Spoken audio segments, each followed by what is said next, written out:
This life is a fight.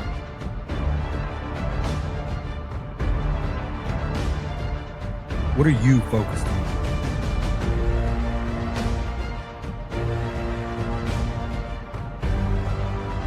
There will be doubt.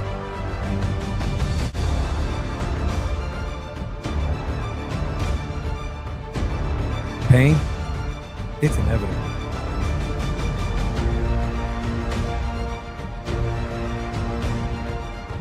But when that bell rings, will you be ready?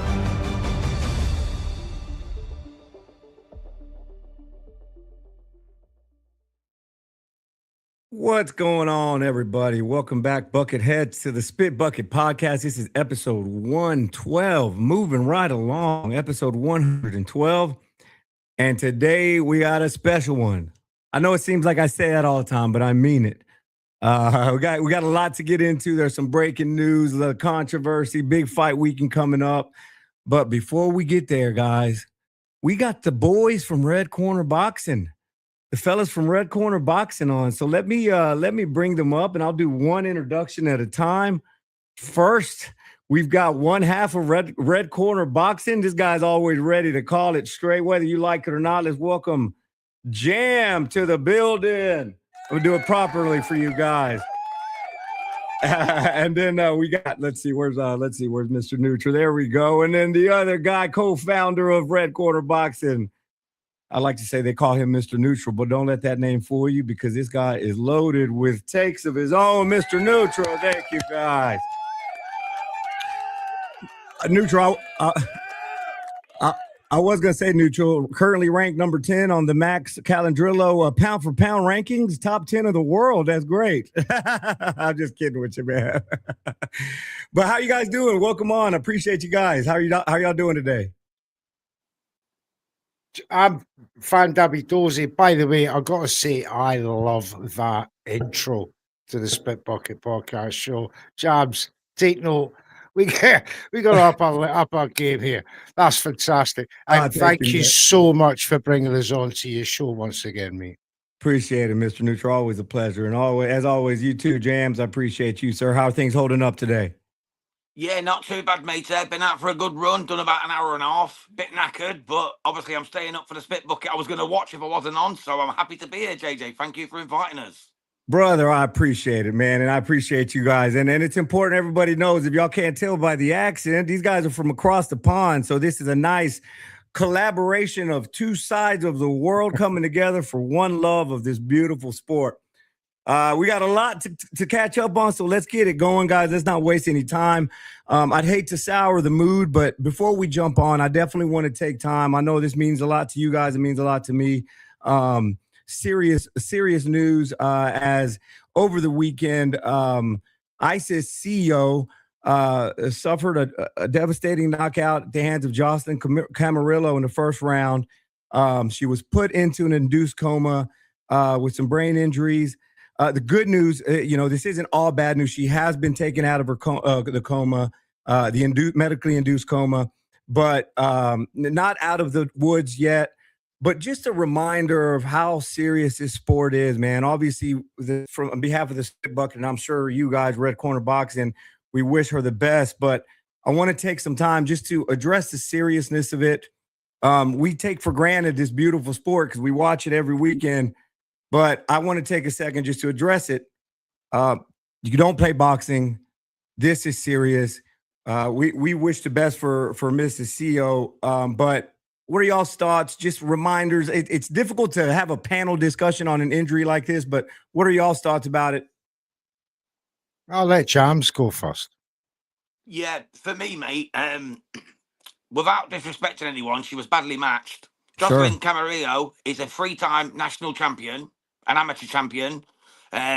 She'd never had a knockout, don't get me wrong, so she wasn't a devastating puncher, but Sio had already been stopped 50 days earlier to the liver, which we all know, if you're into boxing for a long time, can cause serious malfunctions to the brain over time.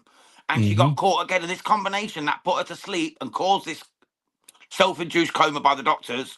She was hit to the liver before the two smacks to the top. You know what I mean? So All this could have been avoided if they'd matched her better. And am I right in believing Isis Sio's father's in her corner? You'd have liked to have thought maybe he'd have done a little bit more. Maybe not let her get back in. So, 5 days after her suspension ended. 100%. I agree with that. Yeah, it's a little bit too soon for me, mate. Sure. And the question, like I said, it's difficult to have a conversation about a tragedy because you want to be respectful. But I think our job as content creators and media is to talk about how to avoid these type of things. Mr. Neutral, Jan brings up a good point. Maybe she was mismatched. She had her team, her family in the corner. What are your thoughts, and how do we avoid something like this going forward? First and foremost, praise the Lord God, Jesus Christ, and that she has woken up from her coma. Amen. And is on the road to recovery. Let's get that out of the way first, right? I'm Mr. Neutral. I like to keep things down the line. This is the sport that you sign up for. Okay, this is the dangers that all boxers know that could potentially happen in the ring. Now, if we strip down the bare facts of it, that my man Jams has said there, 5 days out of a suspension of a knockout, there was a lack of a medical check, by all accounts, no CT scan, no CT scan, no see if any internal damage, no MRI, anything like that. And this is what lacks in boxing, these backup medical issues that need to be resolved before you can go into your next fight. I feel there's not enough being put into outside the ring, as in looking after your own health and that. And I believe the sanctioning body should bring in a system where you cannot box unless you had a brain scan and an internal scan to make sure there's no ongoing problems. As with females and ladies, they've got other things going on inside the body that need to be, and eyes need to be kept on. So it's a fine line, JJ. It is, and these things, they sound preventable, but in reality, they're not. Yeah, and I'll look at the purses, mate. I'll play devil's advocate here, and I'll throw it back to you, Dan. $4,000 for this fight. $4,000, $4,000 she got for this fight, and nearly lost her life. That is so sad, man. But I want to bring this 4.5K, so it's not like she got paid super mega, the MVP fighter. But still, $4,000 to nearly lose your life. Something's got to change, man. 100%. But you make a good point, Jam. I hear what you're saying, Neutral, about scans and the medical, and I know a lot of times, especially in California, they do have procedures in place. But let's say she would have passed with flying colors. Yeah. There was a huge mismatch issue there. She looked like it was obvious that she didn't belong there. And God forbid, had something happened, those matchmakers would have had somebody's life on their hands at that point. Because beyond the medical thing, beyond any of that, yes, she shouldn't have been in there with coming off of a suspension. The eyeball test should have told us she shouldn't have been in there. And that's my take on it. Could have told us. The 1 win, 2 losses record could have told us. Sure, man. Again, nobody can foresee this kind of thing happening before the fight on its worst day. And it was its worst day. Yes. That young lassie got a 4-0 prolific 3-time amateur champion with a 1 and 2. Like, come on now, who's just been I've seen worse matchups, mate. With a liver shot. They should have matched her up better. Camarillo should have been matched up better. And then this happened. I'm not so sure about the matchups. That's preventable as well. I get what you're saying there, James, and quite rightly so. Some of these promotions and promoters, these matchups really should be verified by the sanctioning body before they go ahead. That's the only preventable measure that I can see moving forward is this, scans and the fact that, there could be a longer suspension and better matchmaking accountability. Yeah. Yes. where the sanctioning bodies really should ensure the boxers from the promoters in this case. And also, You know, neutral, she was stopped with a liver shot 45, 50 days prior. And liver shots Yeah. are known to cause frequencies to the brain that can cause paralysis, that can cause brain function malfunctions. So they should have known that another body shot like she took in that combination, she took one to the liver again, and that's And when her she hand came folded, and then she down. took 2 more headshots. Yep. Yeah. If they'd have stopped the fight when she took the liver shot, she may not have got in the induced coma. I'll say one It's last about thing. learning the craft and knowing what you're talking about and having referees who are able to see what they're looking at. You know what I mean? Something's got to change. Well, You can't let 19-year-old girls get took like that and put in a coma. It's not what listen, boxing was made for. It's not what we want to see. People need to do Ash, better.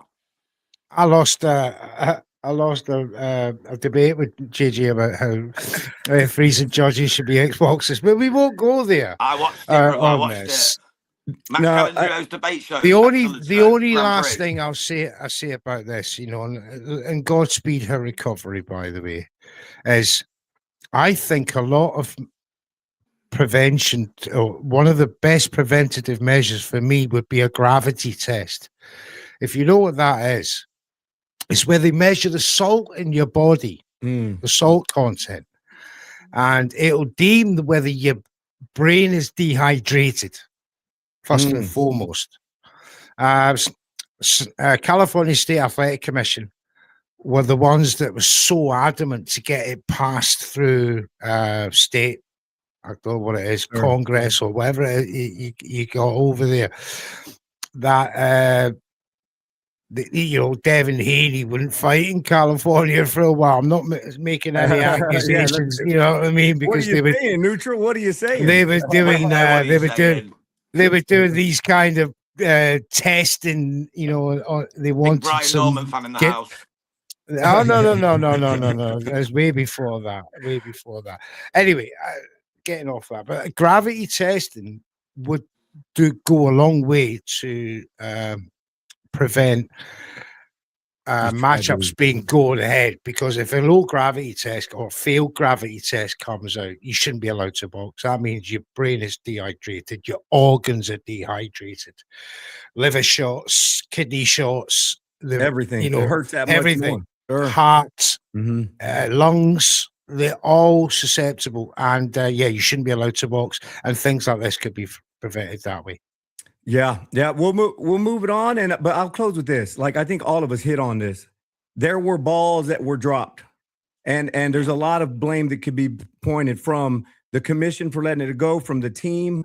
There's a lot of people that can be held accountable here, and I think it's crucial that we bring it up and talk about it to avoid it. This was a reminder that, luckily for everybody involved, we didn't lose a life, but look how close we got. We got to do our jobs better. This isn't an automotive plant. This isn't a factory. We're dealing with real lives.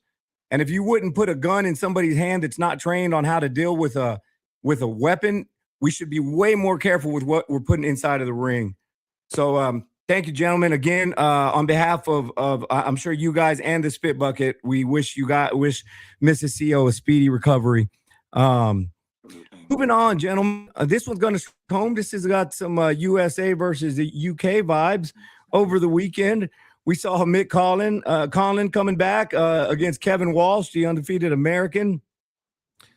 Gentlemen, I'm gonna be honest with you guys. Like, I thought Conlan was going to win this. I thought we were going to see a revitalized Mick Conlan.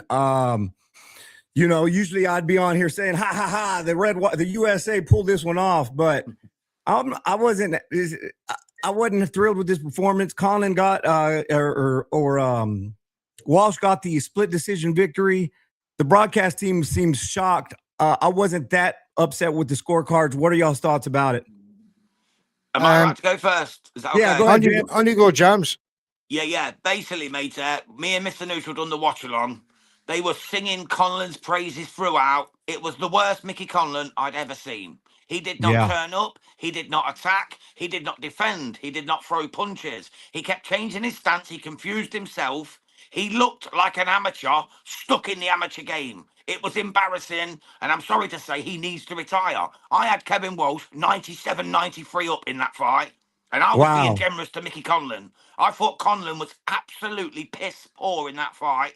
And I was flabbergasted that Cole Frampton was saying he was 97, 98, 2 up and all that. Yeah, I that think was the guy's wild. off his nut, mate. I think Frampton needs to stop going to Northern Ireland for a while and just reset and actually look at boxing with the eyes rather than the dick, because it was embarrassing, mate. It was embarrassing. Kevin Walsh was the only one throwing. He was the only one trading. All Conlan was doing was confusing himself. He wasn't confusing Walsh. Walsh outboxed him at least 7 of the 10 rounds. I gave it 97-93 Walsh, and I was comfortable with that score. Wow. I had it 95-95. Neutral, what's your take? I had it Walsh by a round.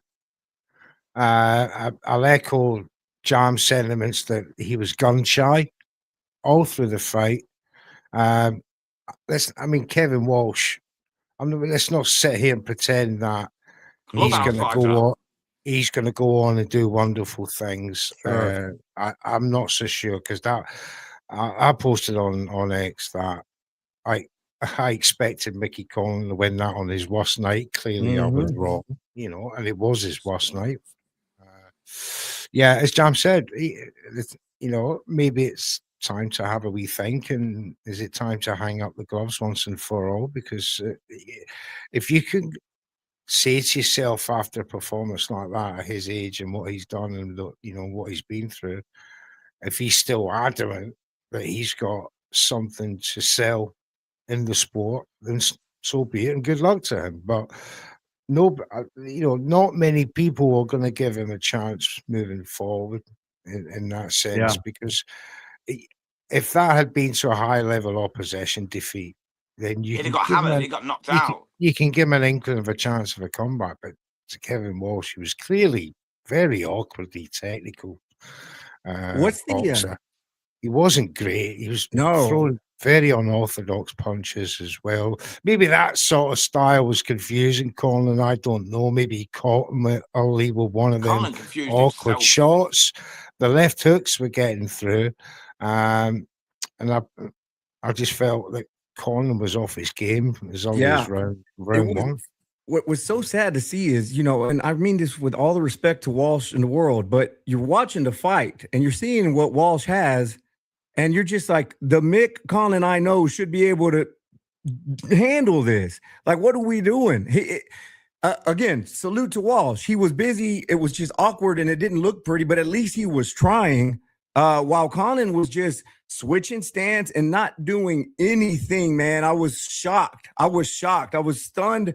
What's the vibe on y'all side of town? Like, is the shock? Is it shocking, or is it just kind of, were you guys expecting it on y'all's end of the world? We were shocked. We were shocked by the performance, not by the scoring. The scoring for me was but it should have been better. It should have been a UD, Kevin Walsh, but a lot of people can see that Mickey Conlan, Irish Mick, is done. He's done. Although he retired, he told his security on the way out the ring, I'm done, I'm finished. And he's had a couple of interviews since saying he's retired. Yep. He's actually been put on the Misfits Pro poster today as an active fighter. So maybe he's going to continue. We'll have to find out soon, but I don't want to see him continue, because if that's how he fights against a club fighter like Kevin Walsh, who, is okay in his own right, he's not no world beater. And if you can't beat him, what's the point in continuing? Neutral, same thoughts, I'd assume. Is it a wrap for Conlan?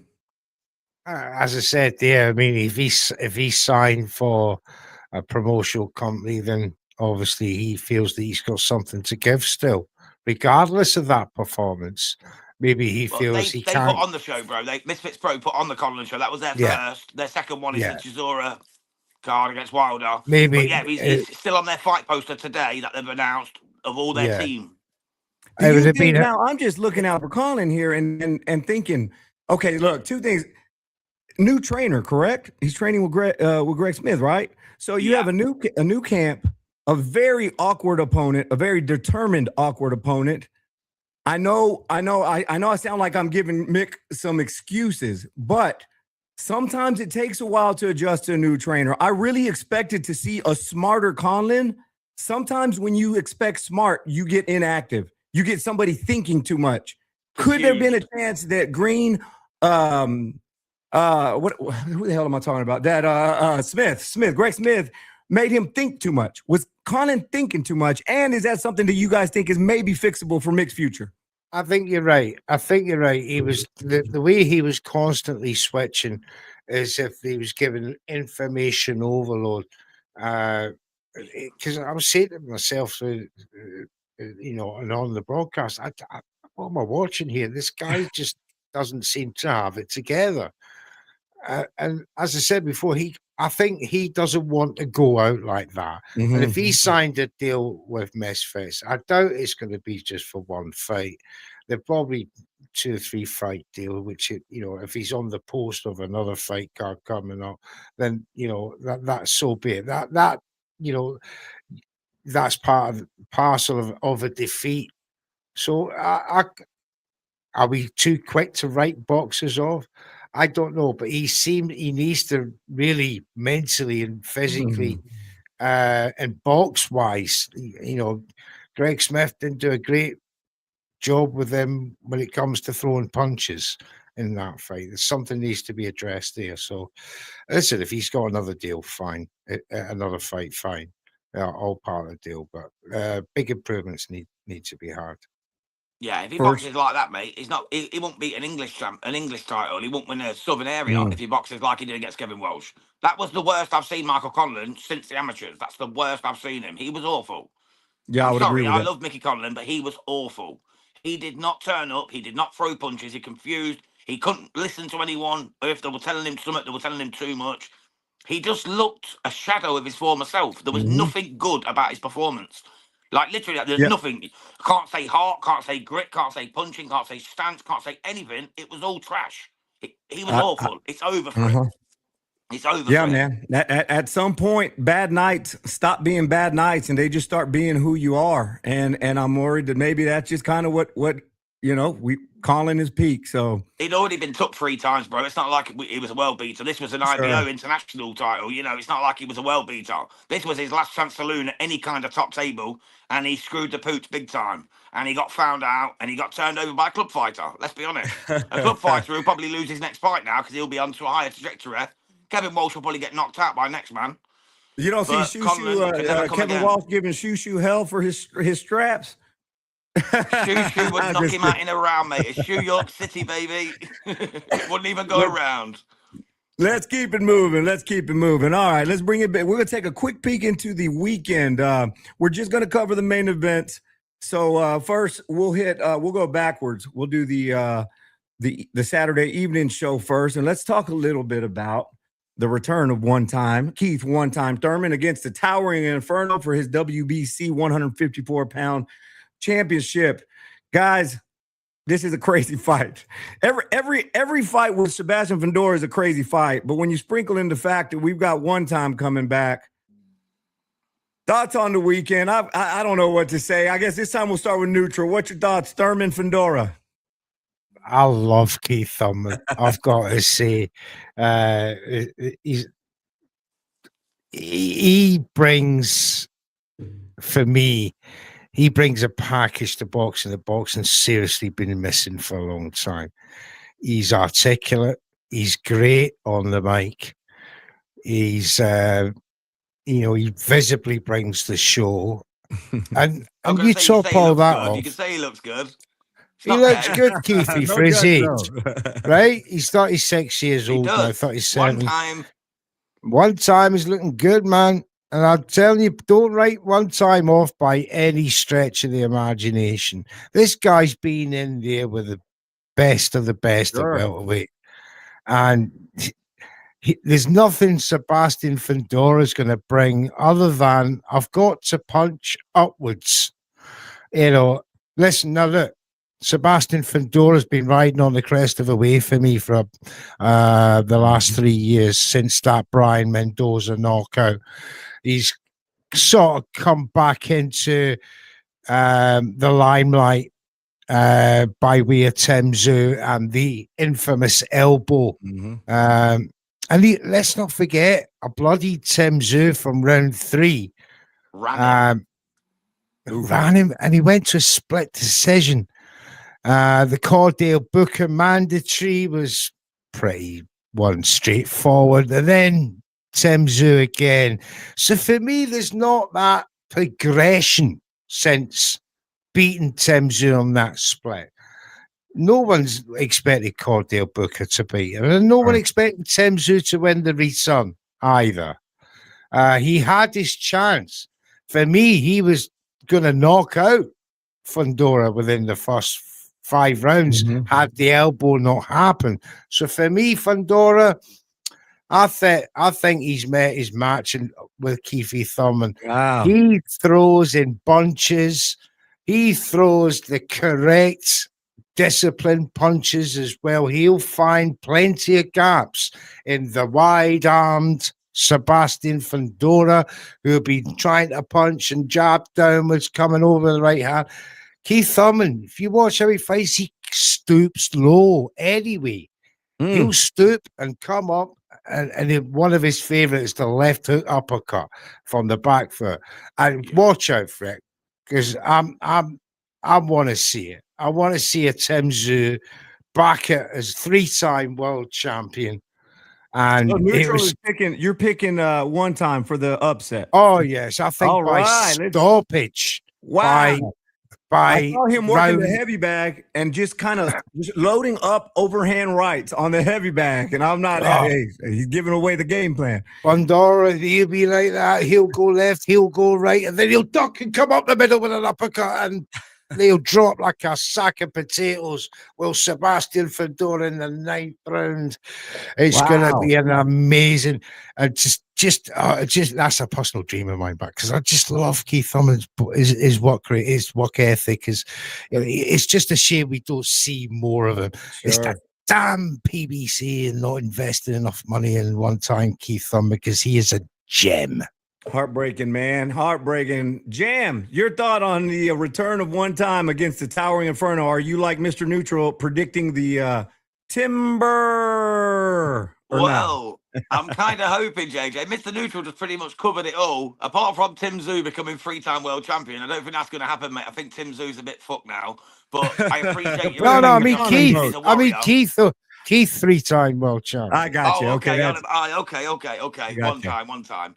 Yeah, man. Keith Thurman, too inactive. That's the problem. But on his day, he's beat the likes of Danny Garcia. He's a very fucking slick operator. He's only had the one loss. I don't know what to say about Keith Thurman, because we don't see him enough. We need to see him more. If we'd seen him more, he would be probably one of the greatest boxers of this generation, in my opinion. When he first burst on the scene, he was my guy. Like, he was the one I was like, I'm behind this guy. This guy's going to go all the way. And then he just disappeared. Yeah. And then he come back and fought Brock fucking Jarvis in Australia, 3rd round knockout. It's like, where's your career gone, bro? You know what I mean? He talks a good talk. But that was a tune-up. He was supposed to fight Charlo. Lesser opposition. We need him against better people. He pulled out of the first fight. And now we're back against Sebastian Fundora. Fundora's tricky. He's tall. He's rangy. But he can be got at, and he can be knocked out, as Brian Mendoza showed. And also, he struggled in other fights. Like you said, Neutral, Tim Tszyu was schooling him until that elbow. He was looking like he was going to get stopped himself. You know what I mean? So, I'm with Neutral. Fuck it. I'm going to go for it, man. One time for the smack. I love it. I hope y'all are right. Come on. I love it. So look, I agree with everything y'all are saying, but I have seen a progression in Fundora, and it's the style. It's not so much his opponents or resume, but he's using his distance. Finally, it seemed like he was addicted to working on the inside when he had no business doing that. But just talking to you guys, y'all are bringing out like new thoughts in me, because I'm thinking this is going to be just a wash, but y'all are absolutely right. I've always said this about Fundora. He can give any 154-pounder trouble, but I'll say this. I feel like there's a lot of guys that can give him trouble. And one-time Thurman, we've seen what he can do. He's crafty. He's sneaky. He's got tons of experience. I'm not going to go as far as you guys are saying. I see a fight that can be close and can give Fundora problems, but it's going to be more of a rough fight than I think people are projecting, and I'm looking forward to seeing it. Now, I was going to ask y'all, but y'all have answered the question for me. So I was going to ask, legitimate comeback, or is this a cash out? Sounds like you guys think this is a legitimate comeback. Legitimate comeback, baby, because he will see that this is another strap. he wins this, he's gonna get another big cash out fight. This I is listened to him on the Nadji's show, carrot. on Nadji's Hill the other day, and he was Yeah, sat there, and he was so zen. He was sat there in his pajamas, and he was so chill. He was just like, I'm going to come out and I'm going to knock the Terror Inferno out. He said, I'm going to do it. He said, I don't need to do it. I don't need money. I don't need anything. I'm just going to do it. And it resonated with me. It resonated with me. Yeah, And I think he's going to be true to his word. When you come across a man that's got nothing to lose, it's a dangerous mentality to battle And he doesn't against. need the gain either. He doesn't need the gain. He's got the money. He's made the money, man. It's Keith one time firm, and he's been there, done that, bought the t-shirt, sold it a couple of times. Yeah. I go back to the point of, who's Sebastian Fundora's best win? And for me, it's Ericsson. Ericsson. No, it's Ericsson Lubin, maybe, yeah. Oh, yeah. But that's 5 years ago. But even then, he got and that was down. a retirement. That was only a retirement in the ninth round. It wasn't like a knockout or a points win. I know that's right, and he was put down in that fight. And that is what I hold on to. If that's happened to him in his prime, what's Keith going to do to him? We got to address the silk pajamas. Like, that's a real thing. We know Keith Thurman has the money. We saw him completely stop fighting challenges. But if Keith Thurman can come to terms with the idea that Saturday is going to be a rough night, and he's going to have to go to the depths of hell and back if he wants to be a winner, I can see it happening. Now, just for shits and giggles, Keith Thurman comes out victorious. He's the new champ at 154. Can he make a splash at 154, given the current layout with Boots and Xander and the shit that's Virgil and all of that right now? Oh, look. He's fucking hard enough to get a fight. No, it's look, like the if he wins to make a fighter, isn't it? Let's be truthful. Like, everyone don't want to fight anyone. Everyone's suing everyone. So, Xander and Josh Kelly, mate, you're pretty much screwed. Yeah, for me, he'd become Mario Barrios Mark II. Everybody will see him as a target. He'll have a big target painted on his back for the other straps holders. Yeah, and of course, it's a big PBC name, and it brings the cash. So if for me, financially wise, moving forward, the best winner out of this to moving forward for the other or for boxing is Keith Thurman. I'll tell you why. Because right now he'll bring the interest, the fans, the cash to the other boxer. Sebastian Fundora's got plenty of time to recover, to reinvent himself and come back from boredom. As no Jam sweet says, poison, mate. It's Serb. He's no sweet poison. But the fans, a little tidbit, though. 100%. A little tidbit. Josh Kelly is a 154 champion. He was actually on the Misfits poster today, Misfits Pro. Wow. He was on the Misfits Pro, Cali and Nissi Sauerland poster for their active fighters. So Josh Kelly's obviously having a fight on Misfits Pro coming up soon. Just a little tidbit for you there. Interesting. All right, well, let's keep it moving. The other big main event that got me super excited, it's the return of the young phenom. This guy had everybody on the edge of their seats wondering if he's going to break Mike Tyson's record. That came and went, but that does not mean that this guy should not be taken serious. Moses Itauma makes his return against Jermaine Franklin Saturday. Guys, is this a real challenge? Are y'all happy with the matchup? I'll start with who's up now, Jam or Neutral? I can go first if you like, matey. Yeah, no Jam. Yeah, what are your thoughts about the fight? Is this a real test? What are you expecting to see Saturday? Mate, Moses Itauma, 21 years old, is a phenom. He's dangerous. He knocks men out. Jermaine Franklin's lost to AJ and Dillian White. Moses Itauma, I know we don't play triangle theories in boxing, but he knocks out Dillian White in the first 30 seconds of the first round. Bingo. He's going up against Jermaine Franklin, who's never been stopped. He's tough. I like Franklin. I really do. He is durable. He is disciplined. He's a good boxer, but he's also very sluggish and very slow. And what Moses Itauma is very fast, very quick, and very powerful. I can see this over in 1 or 2, mate. So maybe even could be as little as 35, 40 seconds. Wow. Neutral. Seriously. Moses has got that kind of concussive power, mate. He can hit you on the back foot and knock your spark out. He is a fucking beast. Agreed. 100%. Zero disagreements there. Your thoughts, Mr. Neutral? The world, America, Great Britain has not seen this kind of boxer since Mike Tyson. Wow. Absolutely. I love it how we call him British Mo and he's actually Slovakian. I love it. He's actually from Slovakia. Same as his brother Karol. He's born in Slovakia. Same as his brother Karol, who's a good fighter as well. Conlan Itauma won multiple amateur championships. Emigrated to the UK, no British citizenship, and representing us. Yeah, we'll take it, as Jam says. Now look, when I compare this guy to Mike Tyson, I was around for Mike Tyson. I was around when he was fighting the likes of Mitch Green in 1986. You know, a bit of a stupid matchup, but it happened.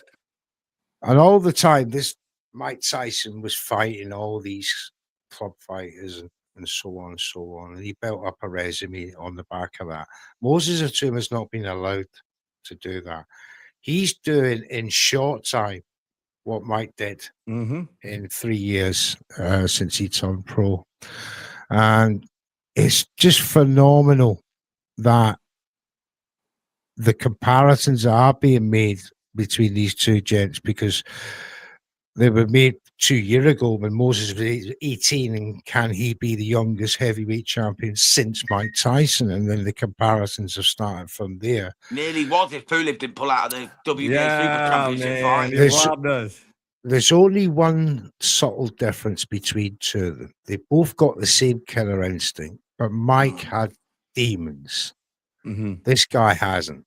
This guy is clinical. This guy wants to hurt you, but hurt you in a sporting way. You are sport to Moses Itauma. Blood sport. Blood sport. If you look at Moses, has he gone past the second round, apart from his back at one of his first wins? I can't remember. Double check. That's 10 out of 11. I want to see how many times Moses Itauma has gone past his. Check it out. Yeah, I'll check that out. Now, while we're looking at it, you know, and I want to here. Let's see. You're talking about a man who is disappointed if he hasn't got you out in 2 rounds. That is such a dangerous man at 20 years of age. It's shocking, his physical abilities. Looks like just his third and his fourth fight went 6 rounds, but everything else has been inside of 2. So insane. Now, I'll say this about Moses Itauma, and obviously the comparisons are there to be had with the Mike Tyson thing. But to your point, Mike Tyson had demons, but that also led to something else. That led to whoever was standing across the ring from him to be terrified. So much of Mike Tyson's dominance was fear-based and fear-driven. And once the blueprint was put out, and if you can manage to not be scared of Mike Tyson, then you had an opportunity. With Moses Itauma, I don't necessarily see these guys melting in fear. I see Moses Itauma saying, I don't care if you're scared of me or not. I'm about to show you the wrath of Moses Itauma. And he has a way to establish his dominance without it being some result of fear. You know, I think the world of Mike Tyson. I think Jack Alter's an idiot for the points he had about saying Mike Tyson's overrated. But I would be foolish to say that those guys in the 80s that he dominated weren't terrified of him before the first bell ever rang. Well, he was the baddest man on the planet, weren't he? He was the baddest man on the planet. He was said, I need his children. He was scary. He was a scary guy. I remember my first fight I watched with my dad in 1989 was him against Bruno. And my dad was like, oh, you're going to be all right. I was 8 years old. And he was like, just don't be scared of him. I like scared of no man. You know what I mean? What are you talking about? And I seen him and I was like, whoa. Yeah. He is a little bit scary when he's clenching his teeth and like, all flexed up and that. You've got to remember.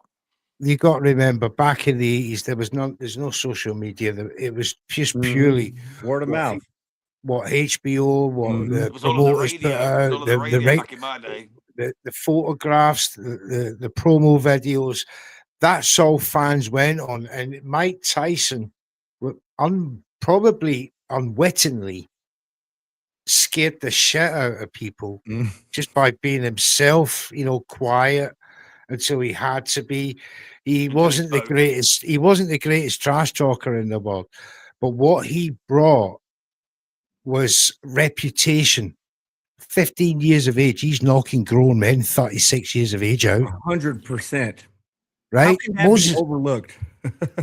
Moses Itauma comes in. He's very unassuming, very polite. There's no stories of him being a madman. There's no stories of him tearing out children's hearts with his bare teeth. You know, don't forget that I'm a F you till you love me. I'm gonna F you till you love me. I don't think Itauma's ever said that. Yeah, exactly. So Moses, but then got Moses, the RAPE charge as well, didn't he, in '94? Yeah, well, what Moses brings is a quiet strength, a quiet, unassuming strength until you get hit by him. We interviewed Dan Garber. He's a heavyweight that featured on Moses. I think it was his eighth or ninth fight, and he said he's the guy that got stopped ridiculously in the first round against what was his name? Leo Atang. You remember the young guy last time out? And the new prospect. And you know, Leo Atang was getting some pretty heavy shots in, but the referee stopped too early. But Dan Garber said afterwards that Moses Itauma hits twice as hard as Leo Atang. I think he said 5 times harder. Now, if you look at the physique of Leo Atang, he's like Frank Bruno. He's a young Frank Bruno type physique. You look at Moses Itauma, he's a George Foreman type physique. Yeah. And you got that solid stand down gravity, his strength in him that's just is immovable object. And that's what this boy reminds me of. He's got the Tyson finishing. I want to hurt you. And he's got the form and physique and strength. That is a devastating combination in boxing. And he's got the Lennox Lewis slip shot as well, don't forget. Like when he knocked out the American on the back foot, when he gave him that little slip left hand. What was his name? I'm not... Sorry, mate. Sorry, what was his name? The guy he knocked out the American last time out. Not last time. Balogun. Oh, Mike Balogun. Balogun. Yeah, just slipped that little left in as he was backing up. This is the thing. Spark out, mate. That just shows you natural fucking power, that. He's the natural successor to Usyk, the southpaw. Sure. He's another southpaw with devastating speed. Moses Itauma, right he's 16 stone, 240 pounds. But he's the fastest 240 pound you're going to see in the ring. This guy, his front foot with his right hand lead, followed with that left hand behind. It's a thing of beauty for a heavyweight. He's devastating. I just don't see anybody getting in his way. I agree with you, man. He's fun to watch, and I'll sprinkle this in. How bad does the sport need an Itauma? And we've always heard as the heavyweights go, the sport goes. You have Usyk right now, who say what you want about the guy. He's still met with a lot of opposition. The sport as a whole doesn't embrace him as the heavyweight champ. Maybe it's because he started as a cruiserweight. Maybe it's because he's Ukrainian. Who the hell knows? But there's always a lot of opposition. Same thing with Tyson Fury. Whatever the hell. Evander Holyfield. He had the same problem. Exactly. But with Itauma, he's young. He's not abrasive. He's very likable, and he gives us what we want as a heavyweight. When this guy becomes heavyweight champ of the world, it really could put a shot in the arm in a sport that really, really, really needs it, man. Can I just say something I don't like about Itauma at the minute, though, or his team? Right, he was offered the Frank Sanchez final eliminator for the IBF, yeah? He turned it down. He said no. He said, I don't want that fight. So then Torres Jr. against Frank Sanchez was made, and now Itauma's team are petitioning to the IBF to make the fight against the winner. Make that make sense? Yeah. If you didn't want the fight for the elimination fight, you shouldn't be able to be having the fight for the title. You know what I mean? Yeah, that's interesting. Neutral? It's a bit of a pussy move. It's a pussy move. It's like he's ducked the mega fight and wants to see who wins out the two best prospects, and then I'll take on the winner. Why not you knock out both and then become the champ? So Itauma and that for me, or his team, it's a pussy move. That's a hell of a point. I disagree. Let's hear it. Right, okay. He was going to fight Frank Sanchez for eliminator. No, he turned it down. Listen, mate, I'm not finished. Right, I know that. He's turned it down. That looks like a bad move. However, I'm Itauma's manager, right? Says, I don't want you fighting Frank Sanchez for a boxy eliminator, mate. I want you fighting Frank Sanchez for the belt. Let's pass it. Let Frank get the eliminator. He's guaranteed a shot, and let me win this belt. So you're basically saying Richard Torres Jr. is not good enough? No, I'm saying he's waiting for Richard Torres for the strap. Oh, okay. So you think Torres is going to beat Sanchez? Yes, he knows Torres will beat the team over.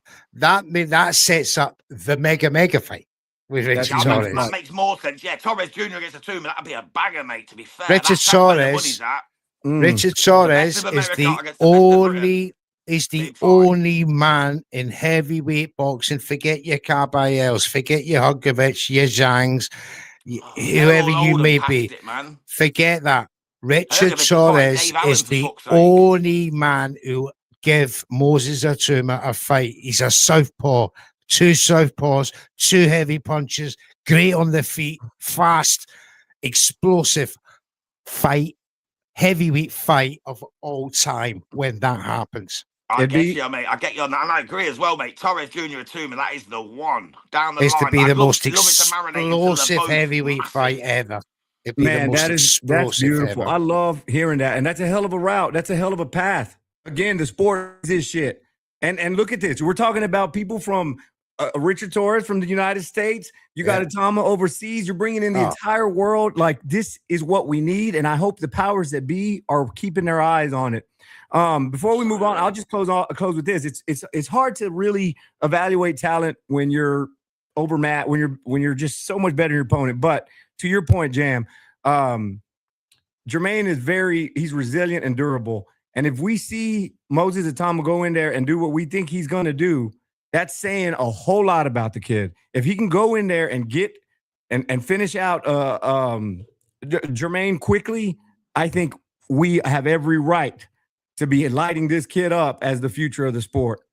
So yeah, excited about that. Now let's move on, and we'll close up with this. I want to talk a little bit about the IBF, Zuffa, Jai Opetaia scenario. And I don't want to necessarily beat that upside the head because it's done. But I want to talk a little bit about the Richardson Hitchins situation because not a lot of people are talking about it. But just as a recap, we saw the IBF again come out and announce that they've stripped Jai Opetaia, made it official yesterday.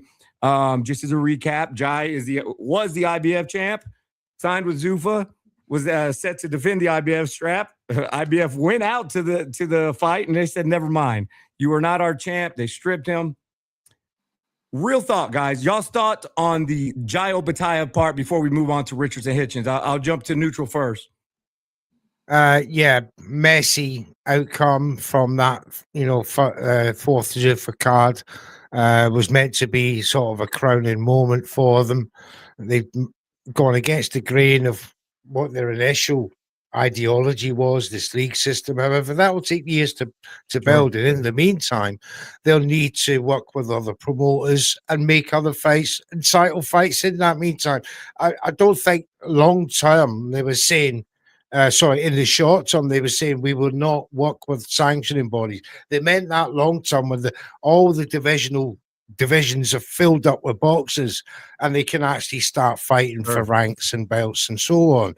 But in the meantime, to keep their fighters who they've signed, right, they've got to keep them busy. And that is working within the parameters of the 5 major sanctioning bodies, if you include the IBO as well, who no doubt will be working with them at some point as well as maybe other lesser known sanctioning bodies. So it's a little surprise to me that Zuffa are going to work with other sanctioning bodies. And the IBF have made a right pig's ear of this.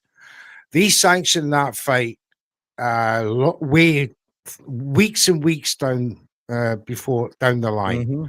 They had all that time to clarify what's going to be promotional wise, what's going to be, done fight week, and all the rest of it. All the protocol should have been done, but they left it to 24 hours before the fight to call the belt off and strip Jai Opetaia, provisionally. They took his money and then reimbursed it on fight night. All very underhand, and there's many reasons why, or excuses why, the IBF have pulled out. However, moving on to the Hitchins thing, it just seems like a kick in the teeth for Jai Opetaia that the IBF are now involved with Zuffa again. Yeah, according to Robert Garcia. So I was going to throw this clip up there real quick, just to catch folks up, and the importance, the significance of this here. Well, let me throw it up first real quick. Therefore, is the mandatory to fight Hitchins, but Hitchins signed with Zuffa. We don't even know if that's going to happen. I asked Therefore, what would you do if they still offer you good money to fight Hitchins for Zuffa? Or go for the vacant title. If the belt goes vacant. The thing they responded is, where do you think I'm going to get paid the most? So fighters right now, they're going after the biggest paydays, not the belts.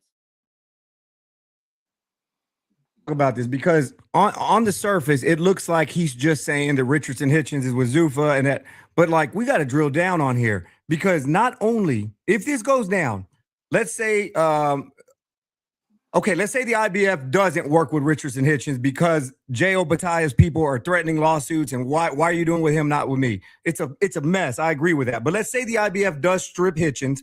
Hitchins goes and fights for Zuffa. Robert Garcia is saying that his fighter will forego the title and chase the money.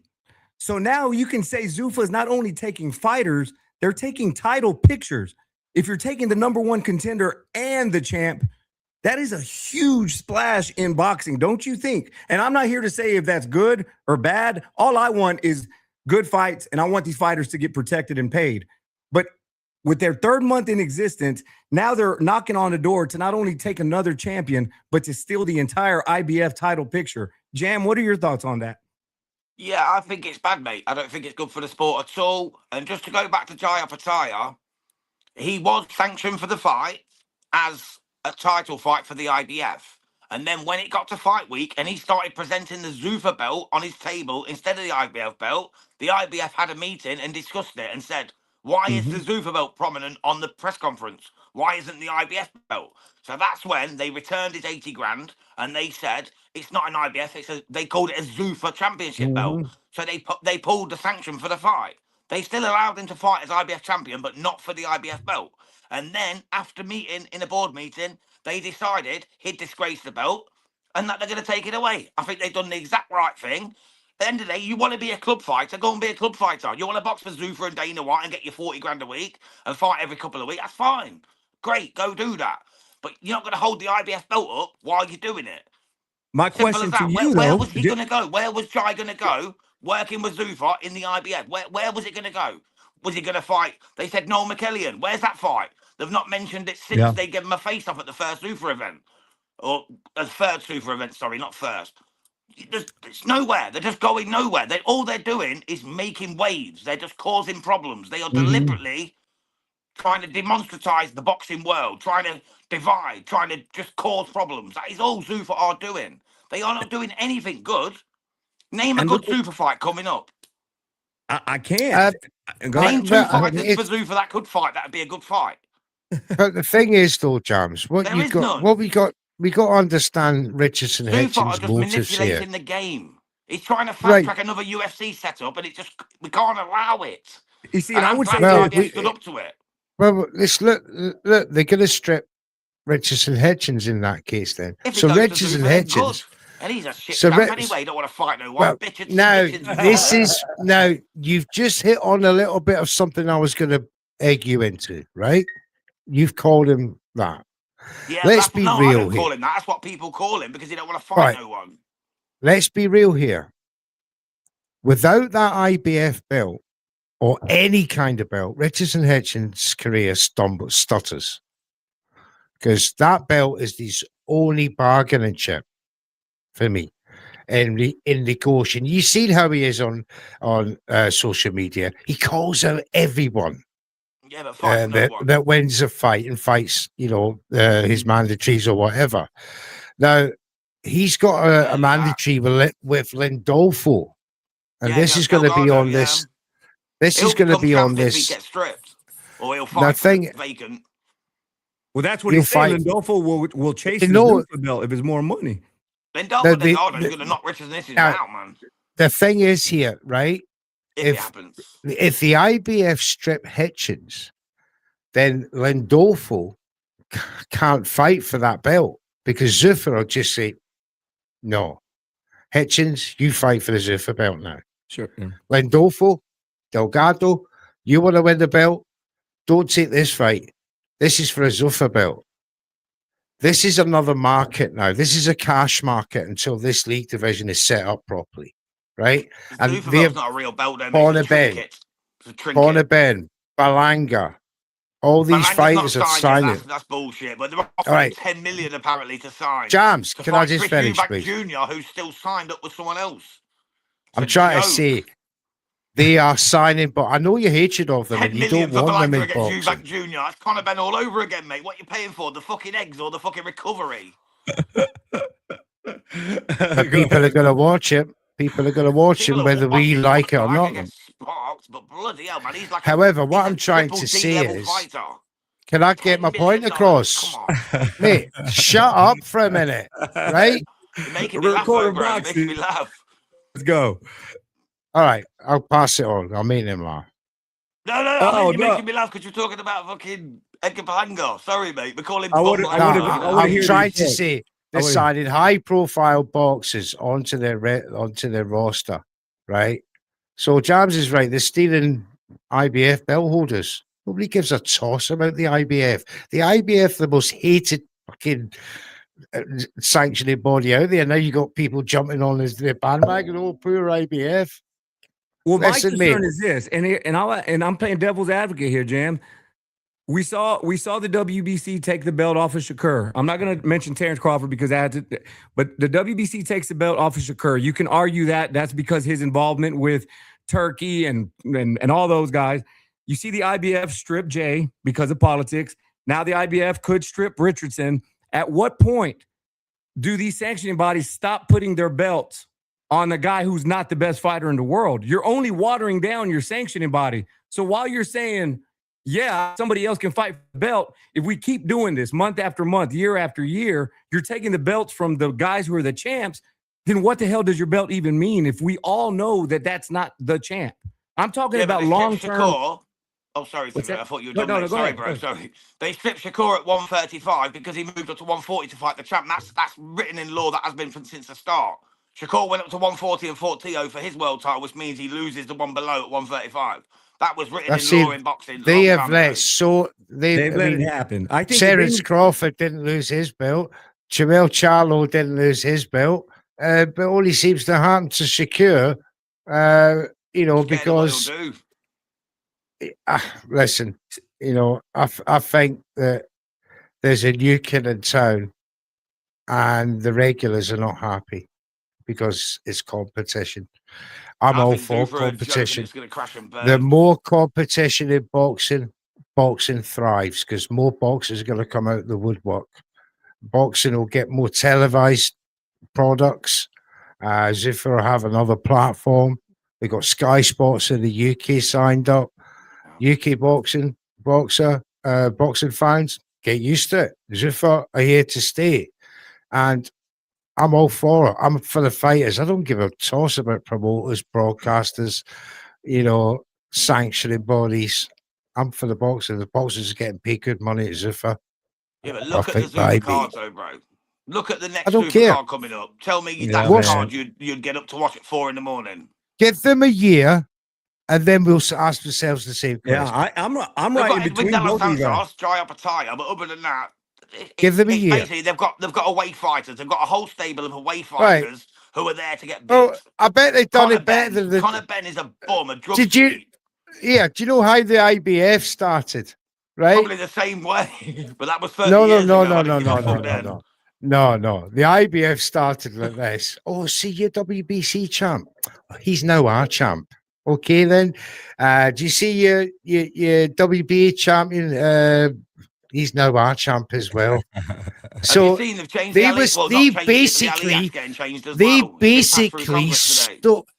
basically stole the rankings off the WBC. Do you know what the very first IBF heavyweight boxing match was? Sorry, WBA boxing. WBC, a lie. WBA come first. The first WBC champion was Sonny Liston, Yep. Hang on. right? Because he'd signed for Before my them time, that, bro. before he became the WBA champion. True story. Look it up. And all because they offered him more money. And this is a Zuffa all over again. A Horrible new to see, though. sanctioning body comes in. They either steal your boxes or they steal your rankings. One or the other. Yeah, but these guys are changing laws and stuff for it, man. It's a mess. Yeah, Look, that's the only thing. Yeah, That's the only downside. I try to me. take it on the chin, and like I said, my ultimate goal is more fights, protect the fighters. But you know, it's a mess, and all we can do is just sit here and hope for the best, man, and call out the bullshit when we see it. But gentlemen, I will go ahead and give you guys y'all's time back. I really, really appreciate y'all joining in the show. If you guys are watching right now on Red Corner Boxing, go over to the Spit Bucket and give Spit Bucket a follow. If you're watching on Spit Bucket, go over to Red Corner Boxing, give those guys a follow, and let's grow this thing together. But gentlemen, thank you again. Thank you guys for staying up late. Really appreciate y'all, and we got to do it again soon, man. Y'all enjoy the fights this weekend, and I can't wait to have y'all back. Big God up bless, Keithy JJ. this Thank you for having weekend. us. Yes, absolutely. And me and Jabs may not agree all the time, but that's the beauty of diverse opinions in Red corner boxing. boxing, mate. That's red corner That's boxing. for We ya. don't always agree, but we always end up at the same point, which is together doing live shows. So join us over 100%. there. Yeah. Nobody wants to watch a channel with nothing but agreement. That's boring, man. But we He don't appreciate know you. shit about boxing, but he's my best friend. Y'all enjoy That's y'all the the way. weekend, man. Appreciate you guys, and I'll talk to y'all soon. See you God later, bless, guys. JJ. Take care. Later, brother. This life is a fight.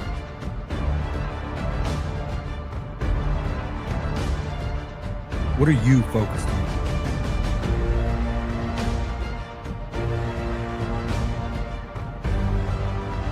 There will be doubt.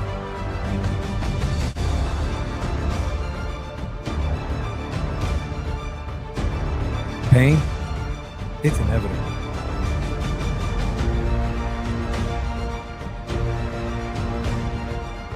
But when that bell rings, will you be ready?